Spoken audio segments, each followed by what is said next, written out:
بسم اللہ الرحمن الرحیم۔ السلام علیکم انسان واحد ایسی مخلوق ہے جس کا زہر الفاظ میں ہوتا ہے۔ انسان کے جسم کا سب سے خوبصورت حصہ دل ہے۔ اگر یہی صاف نہ ہو تو چمکتا چہرہ کسی کام کا نہیں۔ جو حق کو چھوڑ کر عزت کا طلبگار ہوتا ہے وہ ذلیل ہو کر رہتا ہے، اور جو حق کے ساتھ دشمنی رکھتا ہے ذلت اس کا ہمیشہ کے لیے مقدر بن جاتی ہے۔ کسی انسان کی قیمت کا معیار کیا ہو سکتا ہے؟ جتنا اس شخص میں احساس ذمہ داری ہوگا وہ اتنا ہی قیمتی ہوگا۔ غلط بات پر غصہ نہ آنا شرافت کی نشانی ہے، لیکن غصے کو پی جانا مومن کی نشانی ہے۔ شک کو اپنے اوپر غالب مت آنے دو، ورنہ تمہیں دنیا میں کوئی ہمدرد نہیں مل سکے گا۔ عقل مند اور حساس لوگ ہمیشہ غم و فکر میں مبتلا رہتے ہیں۔ اگر انسان کو تکبر کے بارے میں اللہ کی ناراضگی اور سزا کا علم ہو جائے تو بندہ صرف فقیروں اور غریبوں سے ملے اور مٹی پر بیٹھا کرے۔ اگر کوئی تم سے ناراض ہے اور اسے اس بات کا غرور ہے کہ تم اسے منا لوگے تو اس کے غرور کو ٹوٹنے مت دینا۔ کوئی تم سے روٹھ جائے اور پھر وہی تم سے ملنے کو ترسے تو اسے کبھی مت کھونا، کیونکہ وہ تم سے بہت زیادہ پیار کرتا ہے۔ ہر اس چیز کو توڑ دو جس کو انسان نے بنایا ہے، لیکن انسان کا دل کبھی مت توڑنا جس کو اللہ نے بنایا ہے۔ حضرت علی رضی اللہ تعالیٰ عنہ نے فرمایا، اپنے جسم کو ضرورت سے زیادہ مت سنوارو، اسے تو مٹی میں مل جانا ہے۔ سنوارنا ہے تو اپنی روح کو سنوارو، کیونکہ اسے رب کے پاس جانا ہے۔ یہ دنیا بھی کتنی عجیب ہے۔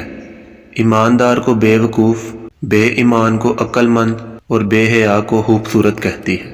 تین انسان تین چیزوں سے محروم رہیں گے: غصے والا صحیح فیصلے سے، جھوٹا عزت سے، اور جلد باز کامیابی سے۔ اپنی خوشی کے لیے کسی دوسرے کی خوشی حق میں مت ملاؤ۔ تمہاری وہ خوشی بیکار ہے جس کے پیچھے کسی کے آنسو ہوں۔ حضرت علی رضی اللہ تعالیٰ عنہ سے کسی نے پوچھا، اگر کوئی اپنا ہمیں بھول جائے تو کیا کیا جائے؟ شیر خدا نے فرمایا، کوئی اپنا ہو تو وہ کبھی نہیں بھولتا، اور جو بھول جائے وہ اپنا نہیں ہوتا۔ لوگ کہتے ہیں کہ محبت دکھ دیتی ہے، لیکن میں نہیں مانتا۔ محبت دکھ نہیں دیتی، لوگ دکھ دیتے ہیں۔ لوگوں کی جھوٹے انائیں دکھ دیتی ہیں، لوگوں کے تلخ رویے دکھ دیتے ہیں۔ لوگوں کو اپنے رویے درست کرنے چاہیے۔ محبت تو ازل سے خوبصورت ہے۔ صرف دو لوگ مقدر والے ہوتے ہیں، ایک وہ جنہیں وفادار دوست ملتا ہے، اور دوسرا وہ جن کے پاس ماں کی دعائیں ہوتی ہیں۔ کسی کے منہ پر بے عزتی کرنا اسے قتل کر دینے کے برابر ہے۔ لوگوں سے ڈرنا چھوڑ دو، کیونکہ رزق اور عزت کسی کے ہاتھ میں نہیں، اللہ جسے چاہے بے حساب دیتا ہے۔ اپنے دن کا آغاز صدقہ دینے سے شروع کرو، اس دن تمہاری کوئی دعا رد نہیں کی جائے گی۔ حضرت علی رضی اللہ تعالیٰ عنہ کا فرمان ہے کہ اگر زندگی کو ہمیشہ خوشیوں کے ساتھ گزارنا چاہتے ہو تو غم زدہ لوگوں کے غم سنا کرو، کبھی دکھی نہیں رہو گے۔